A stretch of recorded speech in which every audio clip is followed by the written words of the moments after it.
Mesdames et messieurs, très chers téléspectateurs, bonjour et bienvenue à ce nouveau numéro de votre émission À la lumière de la parole. Aujourd'hui, je reçois pour vous une nouvelle personne.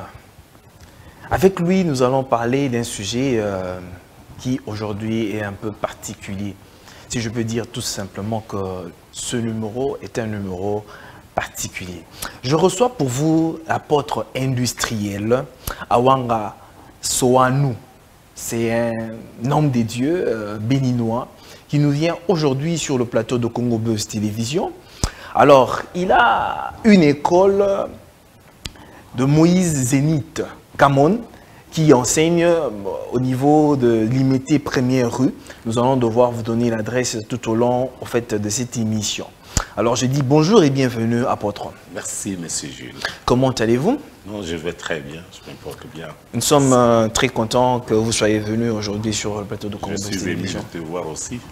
Alors, apôtre, pour directement aller, vous dites, vous êtes apôtre industriel, vous avez un message particulier. Alors, quel est ce message particulier dont vous avez pour nous, en fait, ou bien pour l'Afrique?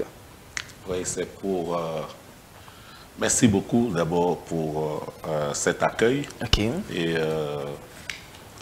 le message que je porte en tant qu'un envoyé du Créateur suprême, Ok. c'est de faire comprendre aux Africains qu'il est temps que l'Afrique se relève. Il est temps que l'Afrique prend sa position en tant qu'homme. Ok. Un homme doit être un père. Et un père joue un grand rôle sur sa nation, sa famille et son continent. Ok. Alors, après avoir parcouru plusieurs nations, j'ai compris que mon continent n'a pas un père. Ok. Mon continent n'a pas un père, pourquoi? Plus de 98% de ce que nous consommons sur le continent vient de l'Occident. Ok. Les Blancs réfléchissent à notre faveur. Les Blancs pensent pour nous. En tant qu'un père doit penser à l'avenir de sa nation. Un père doit penser à l'avenir de son continent. D'ici 20 ans de l'Afrique, qui peut nous interpréter quand deviendra le continent? D'ici 50 ans, qui peut garantir la paix et le pain de ce continent? Voyons que nous vivons dans le mystère et personne ne peut interpréter mon continent à moi. C'est pourquoi, après plusieurs recherches dans plusieurs nations, ça m'a été révélé que la clé principale du développement de l'Afrique sortira de l'Afrique centrale, pratiquement et précisément au bassin du Congo, RDC. Ok. Alors, je suis arrivé ici pour sensibiliser les Africains, les diasporas, les afro-descendants et toutes les panafricaines qui sont en train de lutter pour le bien-être du continent, de se réveiller désormais. Il est temps que chacun de nous prend la roue. C'est pourquoi on m'appelle apôtre industriel. Ok. Chacun de nous prend la roue. Nous avions plus de 70 millions de terres arabes en Afrique, mais nous ne cultivons pas. Et l'Afrique dort enfamée. Plusieurs mamans, plusieurs pères dorment enfamés, alors que nous avions la capacité de relancer l'agriculture qui nous amènera de produits bruts aux produits finis. Alors, après avoir compris tout ça, j'ai compris qu'il faut changer la dogme.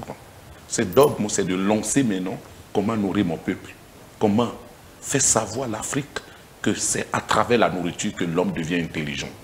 Voilà un peu le message que je porte sur mon dos et j'annonce à partout qu'il est temps que l'Afrique soit indépendante économiquement à partir de l'agriculture, du produit brut au produit fini. Mesdames et messieurs, très chers téléspectateurs, nous parlons aujourd'hui du renouveau d'un monde meilleur par le bassin du Congo. C'est pourquoi nous recevons aujourd'hui l'apôtre industriel. Vous avez vu, vous avez suivi son introduction. Avec lui, nous allons parler de tous ces sujets ici sur le plateau de Congo Buzz Télévision. Alors, cher apôtre, vous en tant qu'apôtre, un homme des dieux, vous dites que vous avez reçu un appel ou bien un message divin. ce message divin-là n'est pas un message pour préparer les enfants de Dieu, l'épouse de Jésus-Christ, comme le Seigneur dit dans les Saintes Écritures, où quand le Seigneur, premièrement, sa première mission, c'était de préparer les enfants de Dieu pour les ramener auprès du Père. C'est pourquoi la première prédication du Seigneur Jésus-Christ, c'était que les gens puissent naître de nouveau. Et puis, on a la continuité. Alors vous vous dites que vous avez un message pour réveiller le continent seulement. Ça veut dire vous divisez un peu et que les hommes blancs ne sont pas concernés seulement l'Afrique. Merci beaucoup. Voyez, si on veut rentrer à la profondeur des Écritures, de la Bible, il faut qu'on lit les Écritures avec des gros yeux. Comment ça, lire la Bible avec des gros yeux? Pour mieux interpréter chaque lettre, chaque phrase, pour comprendre un peu les enjeux qui sont cachés dans la Bible. Vous voyez, nous sommes venus voir la Bible. L'Afrique existe avant la Bible. Et l'Afrique a été toujours un continent puissant, glorieux, avant la Bible. C'est à travers mes recherches que j'ai découvert la spiritualité dans la Bible. Mais en dehors de ça, j'ai une vie. Je sors d'une maison. Je sors d'une famille. J'ai un arbre généalogique que je dois chercher ma source.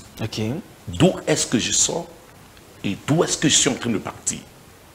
Vous voyez, quand on m'appelle apôtre, c'est les hommes qui m'ont nommé apôtre à cause des œuvres que j'ai achevées dans les Écritures.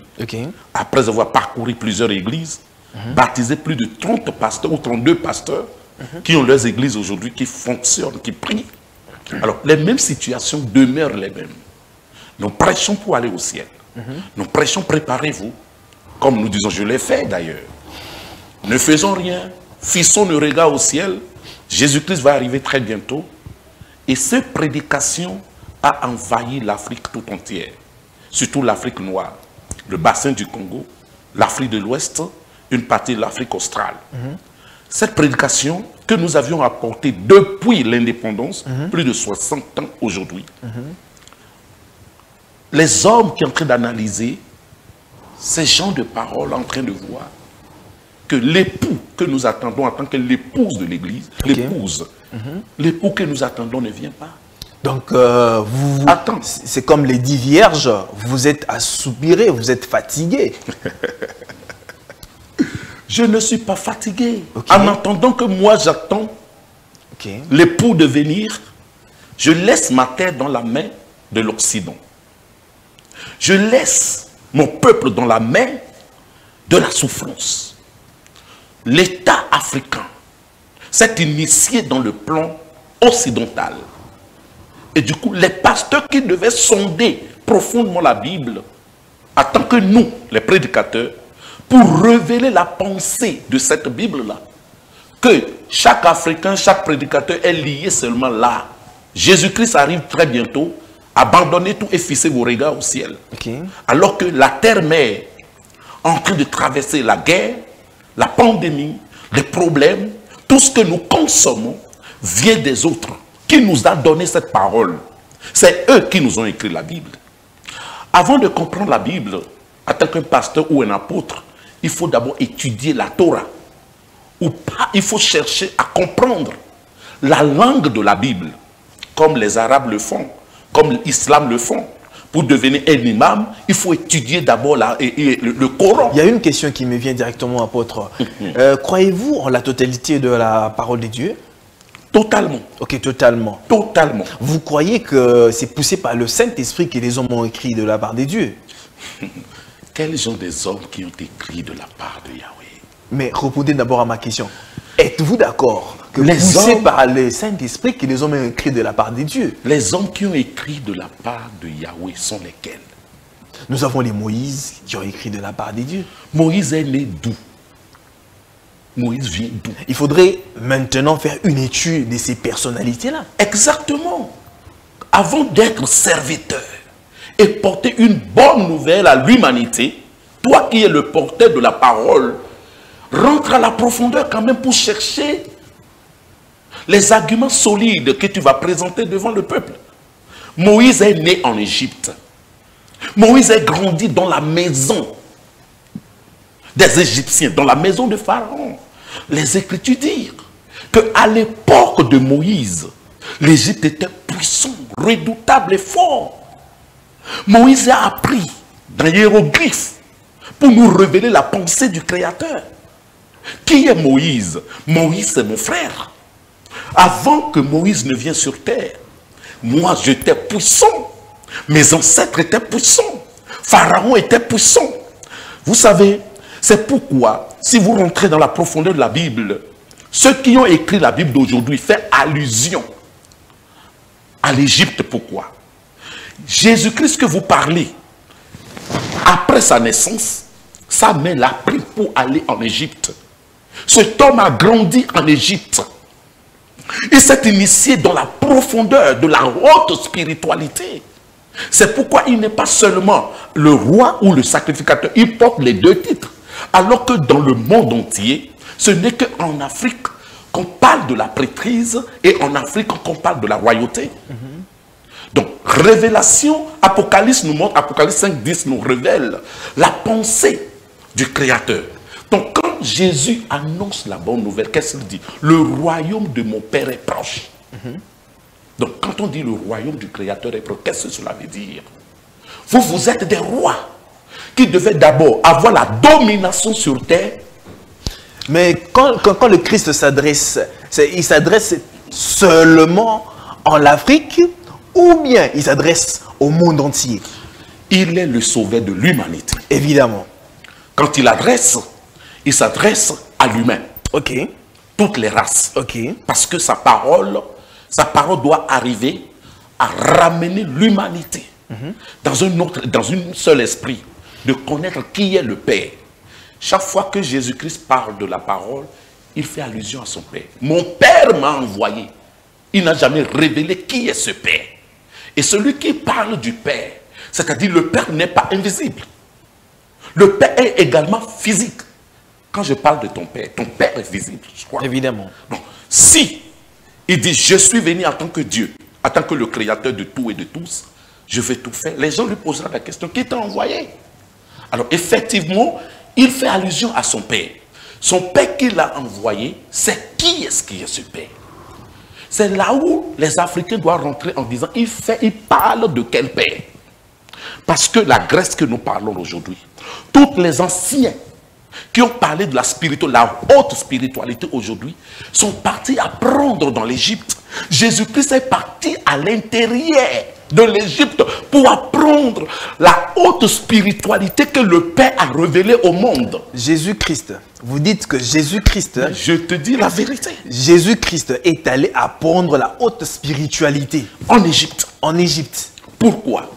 Vous avez les Écritures qui affirment, pour les téléspectateurs qui nous suivent en ce moment, voudraient peut-être avoir les références, peut-être pour lire à la maison. Je vais lire Apocalypse. Je lis Apocalypse chapitre 5, verset 9 à 10 pour toi. Ok. Apocalypse chapitre 5, verset 10. Apocalypse chapitre 5. Ok. Verset 9 à 10. Ok. Il dit, Ok. et ils chantèrent un cantique nouveau, en disant, tu es digne de prendre le livre et d'en ouvrir les sceaux, car tu as été immolé et tu as racheté pour Dieu, pour Elohim, par ton sang, les hommes de toute tribu, de toute langue, de tout peuple et de toutes les nations. Verset 10 dit, tu as fait de un royaume, et des sacrificateurs pour notre Dieu, et ils régneront sur terre. Il n'a pas dit ils régneront sur les nuées, dans les nuées. Il n'a pas dit ça. C'est ça le problème Alors, Il le montre, il le révèle, Jésus révèle. où est-ce que le Seigneur est allé apprendre la haute spiritualité en Égypte? C'est là où je viens. Ok. Depuis l'existence de la terre, quel est le royaume qui est le plus fort, formidable, puissant sur la terre que le monde entier parle aujourd'hui? C'est l'Égypte. L'Égypte. Tout ce que nous voyons les Européens font aujourd'hui, ils sont venus en Afrique pour apprendre. Évidemment. Les Grecs que nous parlons, ils sont venus en Égypte pour apprendre. Mais pourquoi il y a tant de pays autour? Pourquoi Marie et Joseph n'ont pas pris Joseph et Jésus pour aller dans un autre pays, comme nous le voyons aujourd'hui, que l'Afrique est abominable, le pays, l'Égypte est un pays abominable. Ils devaient partir dans un autre pays, non? Mais pourquoi l'ange les a dit, allez-y en Égypte? Si l'Égypte est abominable, un pays que tout le monde maudit à cette époque-là, si c'est un pays souillé, on devait dire, l'Égypte n'est pas bon, le sauveur du monde, Jésus-Christ ne peut pas rentrer là-bas, ce pays est déjà souillé. Mais il est rentré parce qu'il est en train de parler de son Père. Vous voyez, les gens qui ont écrit la Bible, pour nous aujourd'hui, ils savent que l'Afrique est une maison spirituelle. Et l'Afrique aime la spiritualité. Et parce qu'ils savent ça, qu'est-ce qu'ils font? Eux-mêmes ont transcendé la Bible, ils ont écrit la Bible selon notre compréhension à nous, pour nous montrer que le ciel est dans la nuée. Donc l'homme noir ne doit rien faire. L'homme noir doit fixer ses regards au ciel, alors que ses biens, ses richesses, tout ce qu'il possède, il doit abandonner ça pour fixer ses regards. Et depuis l'indépendance, l'homme noir a commencé par croire à cet évangile. Donc si je comprends bien, cher apôtre, selon en fait vos enseignements, c'est une utopie. Les cieux là, dont parle la Bible, c'est une chose irréelle. Oh. Mais je viens de lire une écriture tout à l'heure, tu as vu. Lire encore dans... Je suis dans l'Apocalypse. Lire encore dans l'Apocalypse chapitre 22. Nous sommes dans 2022. De verset 1 à 12. Je vais encore te lire ça. Pour te dire que c'est une utopie, que les pasteurs, les bishops, chacun de nous doit étudier la Bible. Mais comment est-ce que vous venez de dire tout à l'heure, je viens de vous poser la question, croyez-vous en la totalité de la parole de Dieu? Vous avez dit oui. Oui, c'est ce que je dis. Comment est-ce qu'une portion de l'écriture, vous la récusez? Vous dites que le ciel est une utopie, ça n'existe pas. Le ciel, c'est qui? Même lui-même, Jésus-Christ a dit, le ciel et la terre passeront. Vous n'avez jamais lu cela dans l'écriture? Ou bien votre compréhension est beaucoup plus philosophique. Vous regardez le ciel par rapport à l'azur. Ou bien le ciel est une autre dimension. Voilà, c'est là où tu peux me poser des questions, je peux te répondre. Le ciel, c'est quoi? C'est ça la question que vous devez poser. Parce que le vrai problème ici, quand on parle de ciel, l'homme croit. On parle de la mort et à la réincarnation. La mort ou bien la résurrection? Non, non, la mort. Quelqu'un qui fait la volonté du Créateur, en respectant les règles établies. Quand il meurt, il revient encore. Exactement. Wow. Quand l'Égypte, écoute, quand l'Égypte, l'Afrique régnait sur cette terre, l'Afrique a fait plus de 700 siècles sans la guerre, sans les tribulations, sans la pandémie. Les Africains, il y a le véritable Dieu à l'intérieur d'eux. Okay. Depuis que l'Afrique existe, l'Afrique n'a jamais colonisé un pays. Vous devez comprendre, quand on parle du ciel, on parle de la volonté parfaite du Créateur dans l'homme. Okay. On ne parle pas des nuées, dans les nuées là-bas. C'est pourquoi Jésus lui-même dit, le ciel et la terre passeront. Mais celui qui fera la volonté de mon Père. C'est quoi cette volonté? La volonté, c'est quoi? C'est de chercher ton corps subtil qui est à l'intérieur de toi. Quel est ce corps subtil qui est à l'intérieur de l'homme? Regarde, quand Jésus-Christ est mort, le corps qu'il est mort avec, est-ce que c'est le même corps qu'il a ressuscité avec? C'était juste un corps glorifié. C'était le même corps mais glorifié. Voilà. Toi, l'homme, jusqu'ici, l'homme ne comprend pas qu'il porte plusieurs corps en lui. Plusieurs corps. L'homme ne sait pas qu'il porte plusieurs corps au plus profond de son âme. L'homme se glorifie de cette chair, il dépend de cette chair, c'est pourquoi ce corps est devenu mortel et fait des choses qui n'honorent pas celui qui l'a envoyé. Mais alors la mortalité revêt l'homme depuis la déchéance de l'homme en Éden. Quand l'être humain a été créé, il n'est pas dit que l'être humain mourra. C'est pourquoi Évidemment. les premiers hommes qui ont vécu sur terre ont fait plus de 900 ans, 800 ans sur terre. L'homme est créé pour régner sur cette terre. Mais c'est ce corps que je parle. Le corps mortel est venu où? Alors que dans l'homme, il y a l'immortalité déjà. Ce n'est pas après ta mort que tu vivras ce qu'on appelle l'éternité. Là, dès ton vivant, l'immortalité existe déjà.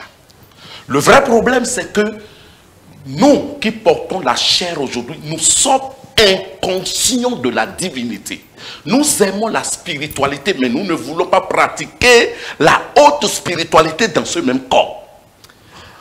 Les Écritures nous ont révélé, comme je t'ai dit, je crois la totalité de la Bible. Ok. Les Écritures nous ont révélé dans plusieurs reprises que Jésus-Christ a marché sur l'eau. Quelle vie qu'il menait pour marcher sur l'eau? Est-ce que nous menons cette vie aujourd'hui? Non. Cet homme a travaillé la profondeur de son corps subtil, a travaillé au plus profond de lui pour connaître quel est le plan réellement du Créateur sur terre, sur sa vie. La Bible ne dit-elle pas que Jésus était 100% homme et 100% Dieu? Ok, si la Bible dit Jésus était 100% homme et 100% Dieu, et toi tu es quoi? Si moi je suis, Oui. moi je suis une créature. Tu n'es pas 100% homme, 100% Dieu? Non, ça veut dire que je ne suis pas 100% Dieu, je ne suis pas le créateur. Lui, il était Dieu créateur, mais moi je suis une créature et non un créateur. Et regarde, mon frère, c'est pourquoi nous n'arrivons pas en Afrique à faire des choses extraordinaires. Nous dépendons de tout ce que le blanc a construit parce que le blanc a dépassé ce niveau-là. Le blanc comprend qu'au plus profond de lui, il est capable de régner sur la terre. Il peut créer plus de 6 tonnes de fer qui peut submerger, qu'on appelle l'avion, et transporter plus de 1000 personnes. Parce qu'il a compris qu'il n'est pas charnel, il n'est pas celui que vous croyez qu'il est. L'homme dépasse le corps, cette enveloppe qui pèse 40 kilos. Ce qui est dans l'homme pèse plus que sa nation. Ce qui est dans l'homme pèse plus que son continent. C'est là où nous, les Africains, n'arrivons pas à rentrer. Vous savez, la fois passée, je disais, la Bible dit, lui n'est pas fait sur terre. Alors, immédiatement que l'homme noir comprend ça, même si tu as la domination d'un péché, tu veux commettre ces péchés-là parce que tu te vois en toi, mais que tu n'es pas parfait. Si le Créateur incréé t'a créé dans toutes ses perfections, regarde ton corps. Quelle est l'erreur que tu vois dans ton corps? Il a pris le temps pour te perfectionner. Vous voulez dire que dans l'homme, il n'y a pas d'erreur? L'homme est assez parfait. J'arrive. Ok. J'arrive. Comment quelqu'un peut te créer dans une perfection totale comme ça? Et toi-même, tu ne peux pas voir cette perfection-là en toi. Et tu dis, je suis rempli d'erreurs. C'est les paroles que tu prononces sur ta vie qui t'affectent. Mais quand tu rentres dans la dimension de ton corps, les petites choses qu'il fait aujourd'hui, que tu n'arrives pas à adhérer à ce niveau, à monter à ce niveau, c'est cette petite chose qui fait qu'il n'y a que l'imperfection dans nos corps.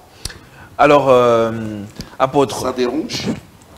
essayez un peu de mettre ça au niveau de merci. votre bouche.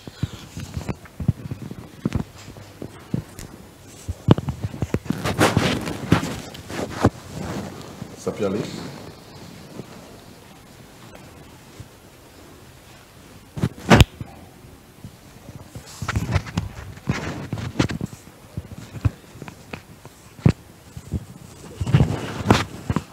Tu allais mettre ça ici. Que je sois libre.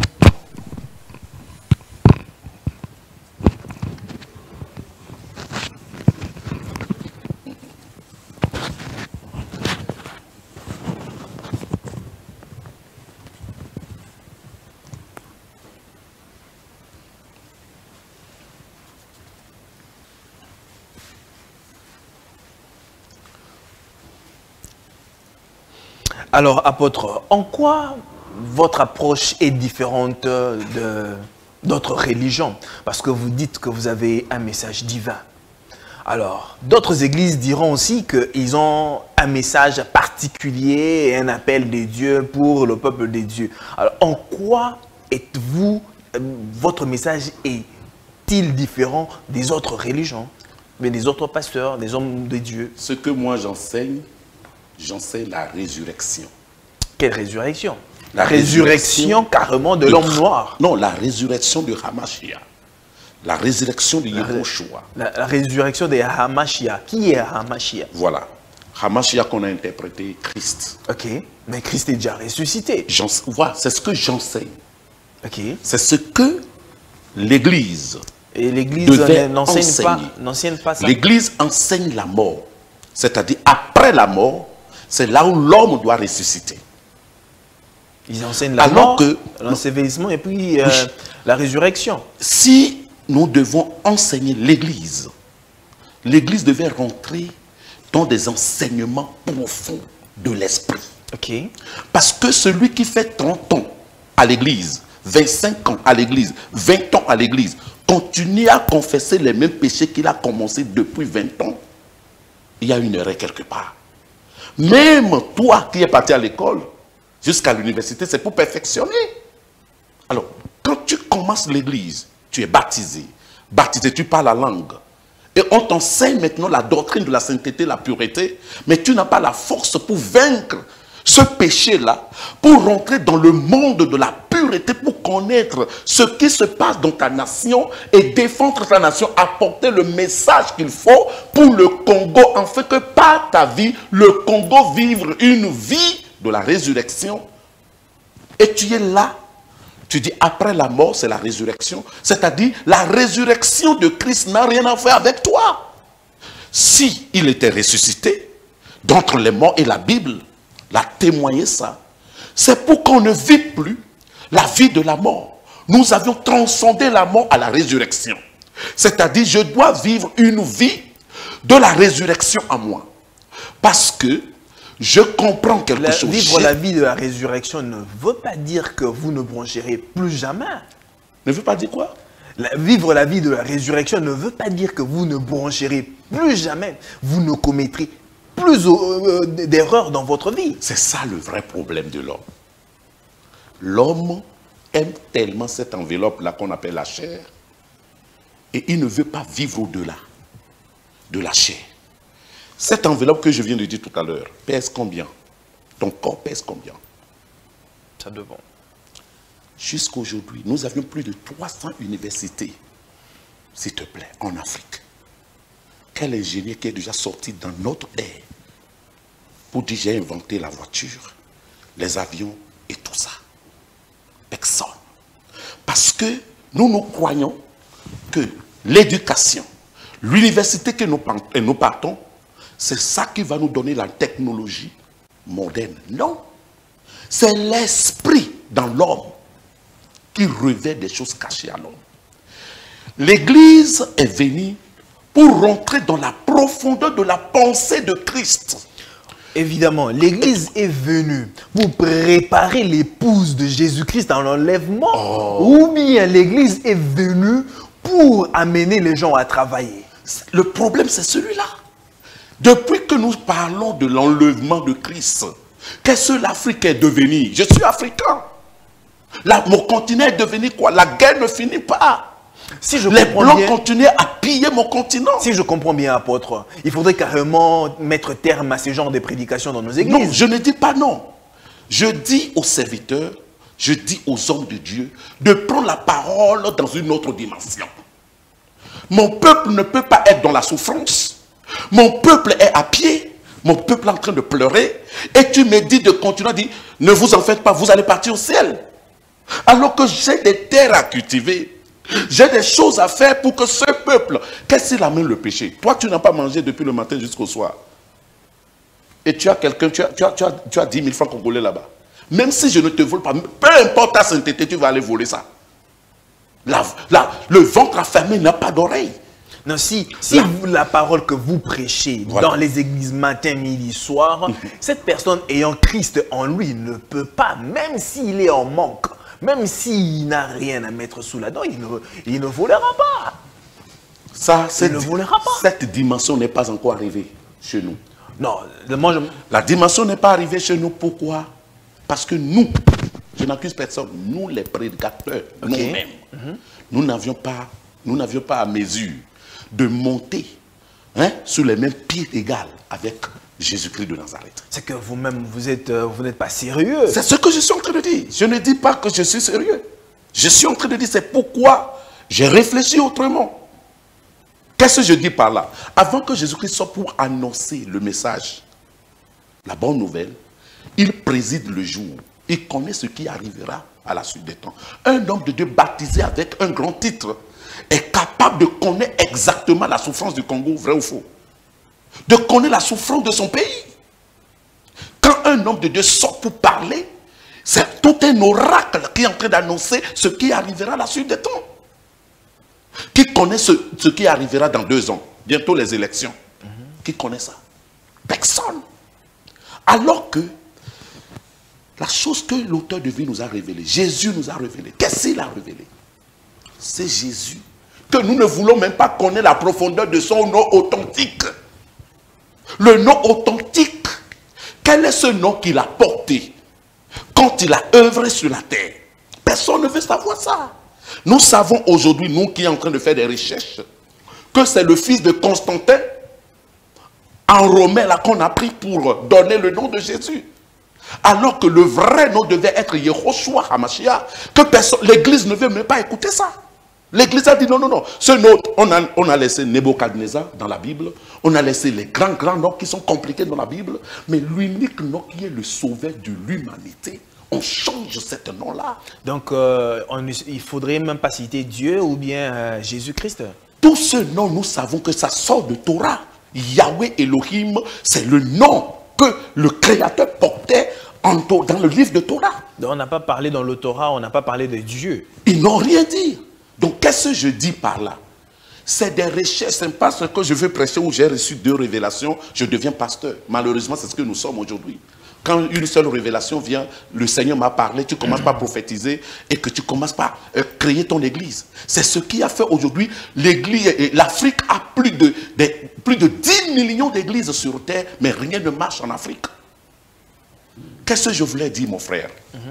La spiritualité n'est pas donnée aux enfants. C'est pourquoi en Israël même, avant qu'un rabbin soit consacré, il fait 30 ans d'abord. 30 ans. Il doit avoir totalisé 30 ans. Étudier d'abord la Torah. Va dans la maison spirituelle. Sa maman doit le faire avaler l'écriture. Connaît en détail l'écriture.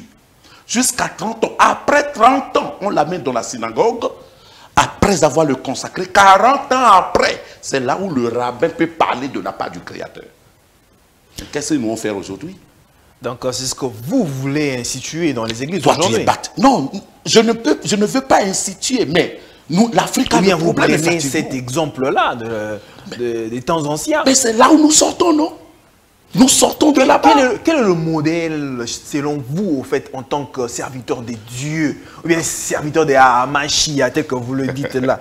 C'est le modèle des hommes ou bien le modèle de HaMashiach? Nous sommes des représentants de HaMashiach. Ok. Des représentants de Christ. Nous devons être ce modèle qui devait révéler la pensée du Créateur aux hommes. Quel est l'avenir du Congo? Un homme de Dieu, on n'a pas besoin de 10 milliards de pasteurs. Je vous ai dit, j'avais dit la fois passée qu'un seul homme de Dieu est capable de tailler le Congo, redresser le Congo, à cause de ce qu'il porte. L'homme de Dieu ne parle pas n'importe comment. Ce que je te dis, c'est que l'homme de Dieu doit arriver à connaître quel esprit qui vit dans son corps. Cet esprit n'est pas l'esprit de mort, c'est l'esprit qui a ressuscité Jésus-Christ d'entre les morts, qui a baptisé cet homme de Dieu. Alors cet homme de Dieu, c'est un homme, un médiateur entre le ciel et la terre. Il est le vrai communicateur. C'est lui qui porte porte les flambeaux célestes pour venir communiquer au peuple. Alors, si cet homme n'arrive pas, vous verrez que cet adage qui dit « personne n'est parfait, l'homme est imparfait », fera que les activités naturelles, charnelles qui sont autour de nous, va embourber cet homme pour faire comme les hommes.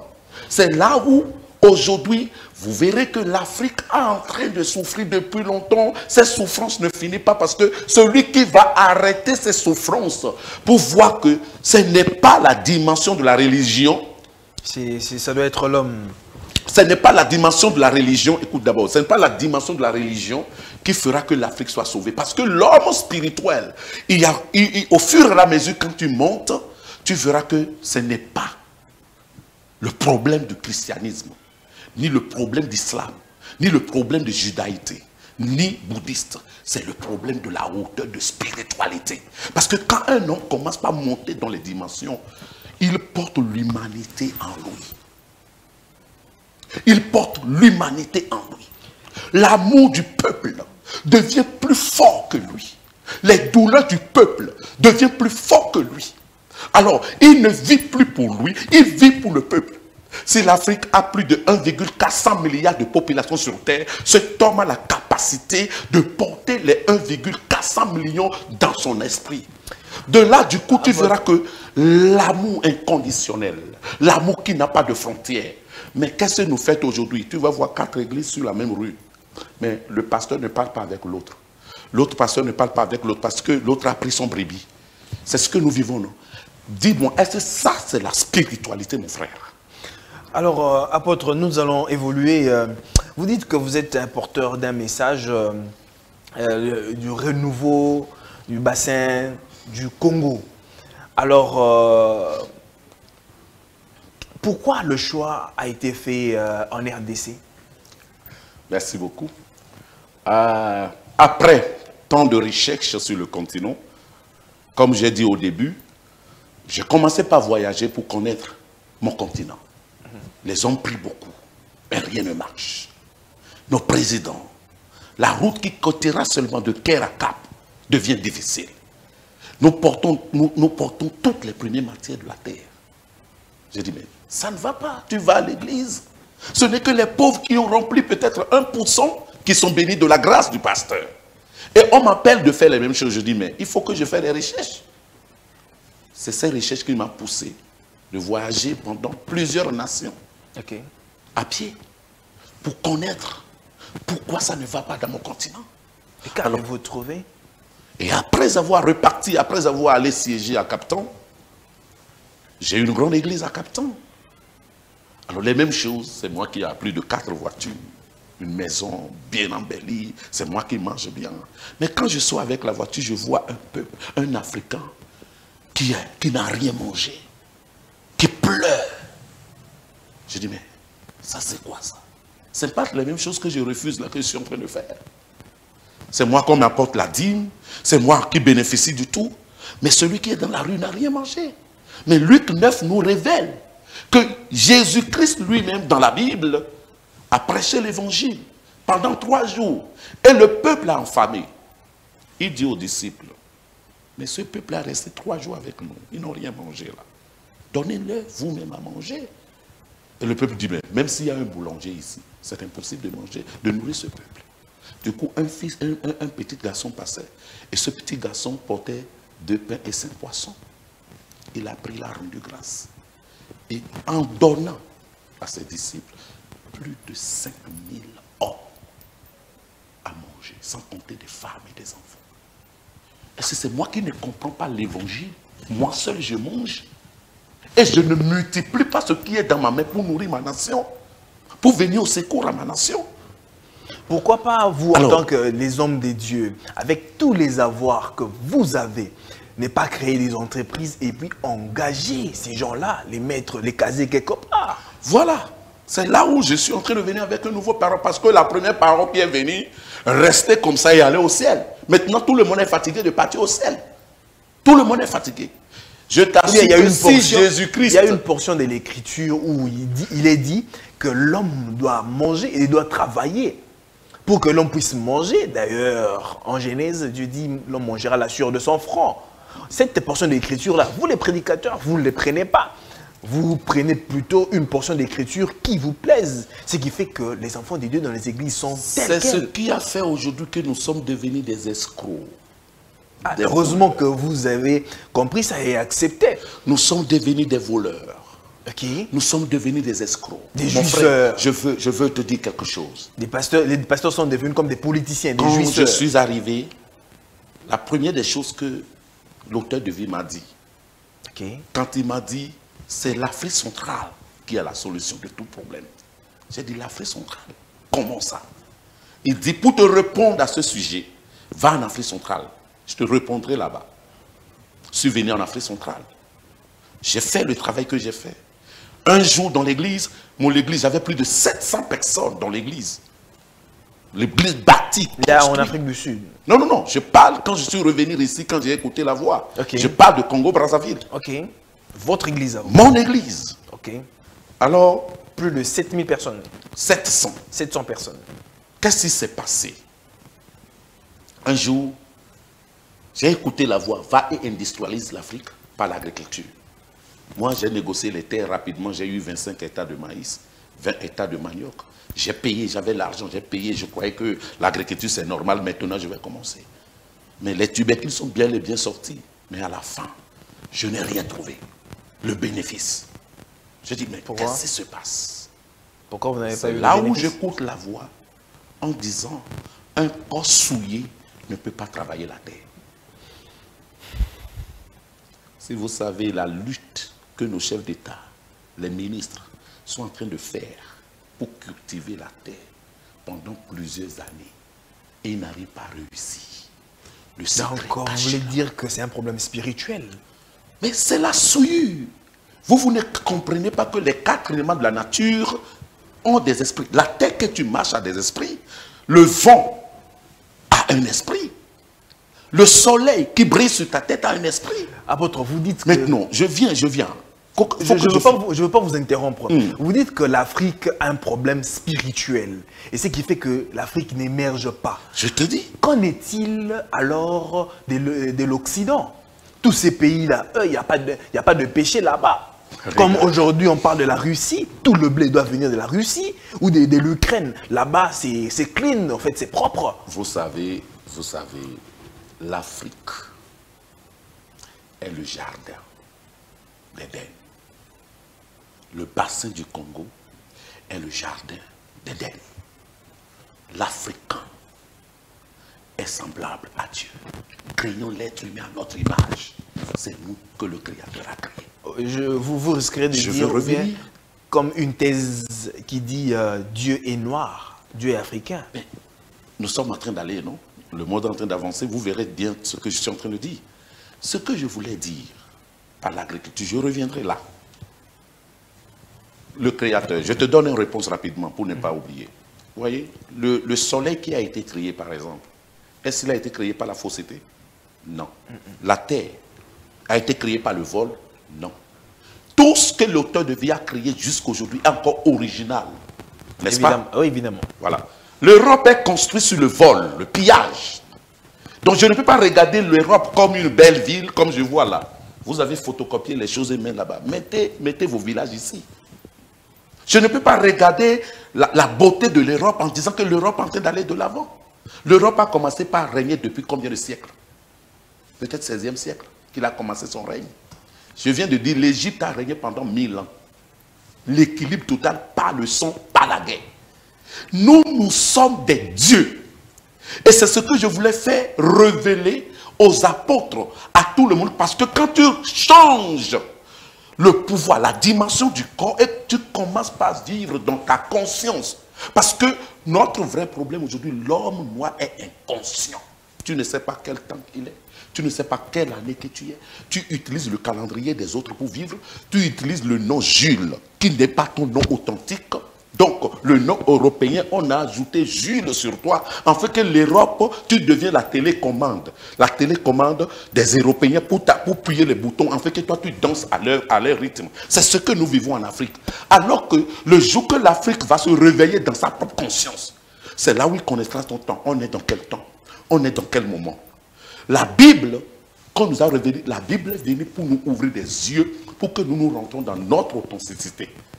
Pour révéler les pensées aux Européens, l'Amérique est construite sur le vol, le pillage, la guerre, le sang. Moi, je ne vois pas l'Amérique. Je ne vois pas États-Unis, je ne vois pas Europe. 27 pays d'Europe, si tu ne voles pas le Congo, tu ne pilles pas le Congo, tu ne peux pas construire des gratte-ciels, des immeubles pour dire... Ça, c'est ça. Celui qui a créé ce monde a créé le soleil qui est encore authentique jusqu'à aujourd'hui. La terre que tu manges, peu importe les abominations que vous commettez, la terre est encore intacte, les fleurs poussent. Il y a des arbres au bassin du Congo qui a déjà fait 3000 ans et 3 millions d'années. Des arbres dans les forêts qui ont déjà fait 3 millions d'années. Donc je ne peux pas comparer de ce que l'Europe fait comme un exploit. Parce que l'homme noir a refusé de se réveiller. L'homme noir a refusé de rentrer dans sa dimension spirituelle. Pour être, tu sais, la conscience, quand l'homme devient conscient de sa vie, tu sauras qu'est-ce que je fais, pourquoi je le fais. La méditation devient quelque chose de très profond. Et c'est là où tu rencontreras celui qui a créé ce monde. Alors, nous avions la chance, en tant que les apôtres, en tant que les évangiles et les évangélistes, les pasteurs, pour approcher quand même de la vérité. Parce que la Bible elle-même nous parle de la sainteté, la pureté, l'honnêteté. Alors que les gens qui règnent sur cette terre aujourd'hui, on les sent dans les mains. Alors qu'est-ce que nous devons faire? Nous devons changer ce dogme en rentrant la profondeur de Christ et vivre sa résurrection. Moi, je n'attends pas la mort avant de vivre la résurrection. Là où je suis, je vis la résurrection déjà. Si les autres ont fait 900 ans, j'ai la capacité de décanter. Comment vivez-vous cette résurrection-là? C'est pourquoi, tout à l'heure, j'ai dit, ton corps qui est là, ce qui est en toi pèse plus que cette enveloppe. Mais malheureusement, c'est cette enveloppe qui te commande, qui te dit quoi faire. Alors qu'un homme spirituel est commandé par son intérieur. Un homme spirituel est commandé par la voix authentique de son intérieur. Et c'est la conscience qui est en lui qui le montre ce qu'il faut faire. Quand ta conscience est habile et alecte, tu ne commettras pas ce que les hommes commettent. Même quand de quitter ici pour aller là-bas, c'est l'esprit qui va t'au-delà. Quand tu rentres dans cette dimension, Congo, tu verras Congo, RDC, l'avenir du Congo. Tu verras l'avenir du bassin du Congo et tu verras l'avenir de l'Afrique. C'est ce que nous manquons, c'est pourquoi nous dépendons totalement des Blancs. Nos gouvernements dépendent totalement des Blancs. Nos constitutions dépendent totalement des Blancs. Nous vivons pour les Blancs parce que j'ai porté leurs chaussures, les chaussettes. Vous acceptez tout de l'Occident. Alors créez le vôtre. Mais c'est là où je viens. Je pense que tu m'écoutes. Pour créer le nôtre, nous devons développer, nous devons sortir de ce corps mortel. Comment sortir de ce corps mortel? Mais c'est très simple. Quand tu dors, tu ne respires pas. Est-ce que le souffle s'arrête quand tu dors? Non. Non. Le souffle continue. Le souffle que tu aspires, tu respires, tu ne sais pas d'où ça sort. Mais ça te rend vivant. Hein? Ça te rend vivant. Mais tu te réveilles, tu ne fais rien avec ce souffle. Pour toi, je vais aller au travail, je vais manger, j'ai trouvé une belle femme, je vais sortir. Non, le souffle qui est en toi doit réveiller ta conscience. Le jour que les consciences des Africains, l'Africain va s'asseoir 1 heure de temps seulement, 2 heures de temps à la maison, sans rien faire, fermer sa porte. Il est là. Quelles sont les erreurs que j'ai commises pendant 30 ans? Quelles sont les erreurs? Quels sont les bénéfices? J'ai profité de quoi? Il commence par tailler sa vie en corrigeant sa vie. Du coup, son intérieur va commencer par l'interpeller. Et l'avenir deviendra plus clair. Ok, apôtre, nous allons chuter carrément parce qu'on m'a signalé que nous sommes pratiquement arrivés à terme de notre émission. Alors, il y a une question ici qu'on m'a demandé de vous poser. Pourquoi l'homme noir a connu du recul sur le plan spirituel alors que l'Égypte est considérée comme un géant de la civilisation? Peut-on dire que l'homme noir a vu sa spiritualité volée par les Occidentaux? Oui, on peut dire ça, mais plusieurs des choses sont passées. Quand l'Égypte a commencé par subir la colère du Créateur, comme nous l'avions subi d'ailleurs ici, quand Moïse parlait des Odes jusqu'à Deutéronome, nous avions vu ce que Moïse a dit sur le commencement de la terre.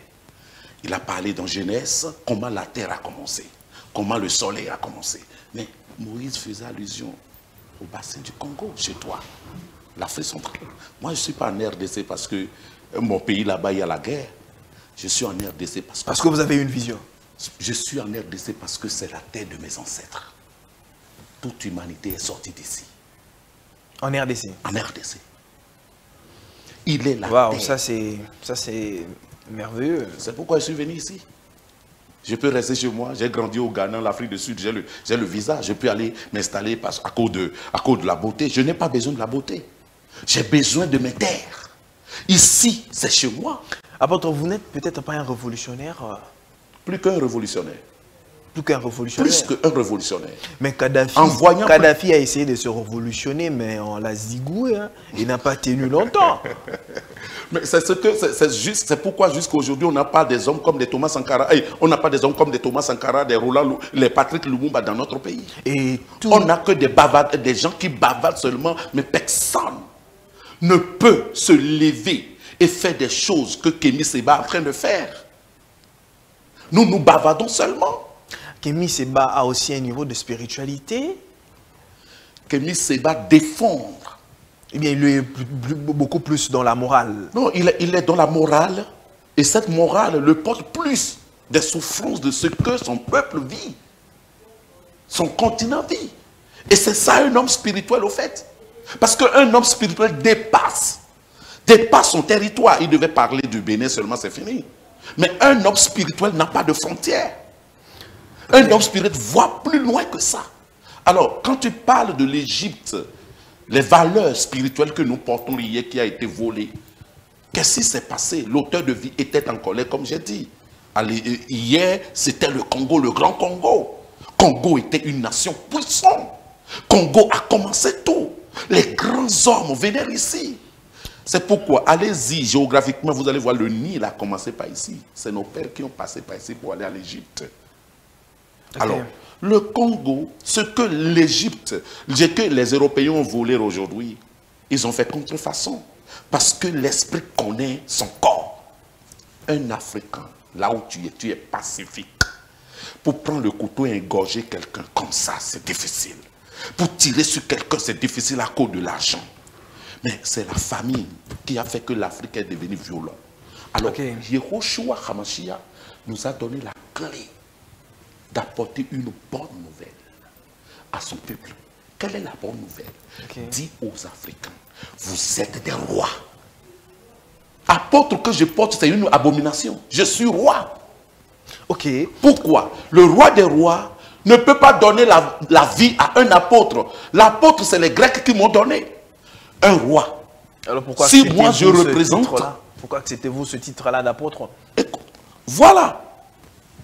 La majorité porte ce nom pour convaincre les frères de dire, nous devons être le roi, pour représenter le roi des rois. Il faut que je porte. Sinon, quand tu dis roi, les gens disent, mais son royaume est où, effectivement? Mais aujourd'hui, je te dis que j'ai tout fait pour comprendre tout ça et j'ai construit, j'ai bâti ces choses. Pourquoi je te le dis? Un roi est censé de nourrir son peuple, de prendre soin de son peuple. Un roi doit avoir des rivières, des terres pour cultiver. Imagine que nous avions 10 pasteurs ou 20 pasteurs ici, hommes de Dieu puissants, avec des limousines et tout. Ils ont plus de 1000 têtes de vaches. Ils ont plus de 200 000 têtes, des moutons, des sangs de manioc. Est-ce qu'on peut doiter ce pasteur et le sûreté un escroc? Non, pas du tout. Pas du tout. Alors, cet homme a la capacité d'employer même les autres qui sont à l'extérieur de venir travailler pour lui. C'est ça le roi. Sinon, on ne l'appelle pas le roi des rois. Alors, cher apôtre, nous sommes arrivés à terme de notre émission. Le temps, la télé, c'est le temps. On ne sait pas rester là plusieurs heures. Alors, quel est votre dernier message que vous pouvez passer aux personnes qui vous suivent, ou bien au peuple des dieux en ce moment ici, en toute l'Afrique, ou aussi le monde? Merci beaucoup. Comme j'ai dit, que le renouveau d'un monde meilleur par le bassin du Congo. J'ai écouté la voix, j'ai tout abandonné. Plus de 1500 personnes dans mon église à Carton. Je suis venu ici. Ici, c'est chez moi. Ok. La RDC appartient aux Africains. Je suis venu parce que j'ai écouté Va et industrialise l'Afrique par l'agriculture. Et depuis que je suis arrivé, nous sommes en train d'enseigner comment l'homme noir doit prendre charge de sa terre, produire des nourritures pour son peuple. C'est ce que je suis en train de faire ici. J'ai cet adage qui dit, les hommes d'affaires africains, aujourd'hui, eux, chacun veut faire sa chose, chacun veut faire ses affaires individuellement. Je fais appel à tout le monde de venir ensemble. Comment nous allons faire afin que 40 hommes d'affaires peut dire comment on va faire pour créer des entreprises d'ici jusqu'à Brazzaville, Angola, Gabon, partout.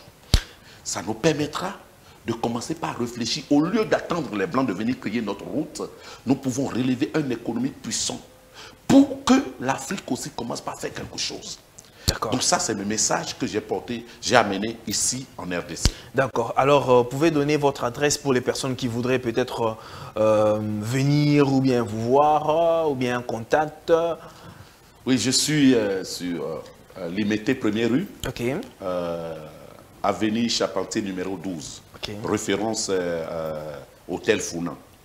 Alors, toute personne qui veut me voir, s'il vient là-bas, il me verra facilement. Nous avions des enseignements chaque samedi et jeudi à partir de 10 h.